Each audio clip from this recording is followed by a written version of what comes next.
മോഹിനിയാട്ടം എന്ന നൃത്തരൂപത്തിന്റെ എല്ലാ സാധ്യതകളിലൂടെയും സഞ്ചരിക്കുകയാണ് പ്രശസ്ത നർത്തകി ഐശ്വര്യ വാര്യർ.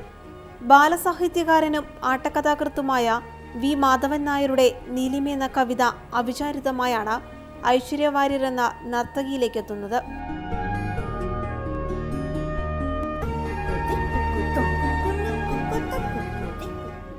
ആദ്യമായി നീലിമയെ അരങ്ങിലെത്തിക്കുമ്പോൾ ആ കവിതയിലൂടെ മോഹിനിയാട്ടത്തെ ദൃശ്യവൽക്കരിക്കണമെന്ന് മനസ്സിലുറപ്പിക്കുകയായിരുന്നുവെന്ന് ഐശ്വര്യ വാര്യർ പറയുന്നു.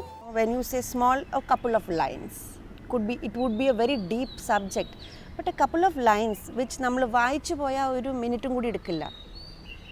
നമ്മൾ അതിനെ ഉള്ളിലേക്ക് ഉൾക്കൊണ്ട് മനസ്സിലാക്കി പിന്നെ ഒരു ഡാൻസർ അതിനെ എങ്ങനെ ഡെവലപ്പ് ചെയ്ത് ബിൽഡ് ചെയ്തിട്ട് ഒരു കൊറിയോഗ്രാഫി ലെവലിലേക്ക് കൊണ്ടുവന്നിട്ട് അതിനെ സ്റ്റേജിൽ പ്രസൻറ്റ് ചെയ്യുന്നു. It is a travel of a seed, an idea into a full fledged stage performance. നീലിമ എന്ന നിറത്തെ നർത്തകിയുടെ കാഴ്ചകളിലൂടെയാണ് ദൃശ്യാവിഷ്കരണത്തിൽ കൊണ്ടുപോകുന്നത്. ഇടയ്ക്കയുടെയും പുല്ലാങ്കുഴലിൻ്റെയും താളത്തിലൂടെ മുന്നോട്ടു പോകുന്ന നീലിമ ദൃശ്യവൽക്കരിച്ചിരിക്കുന്നത് മുരളീകൃഷ്ണയാണ്.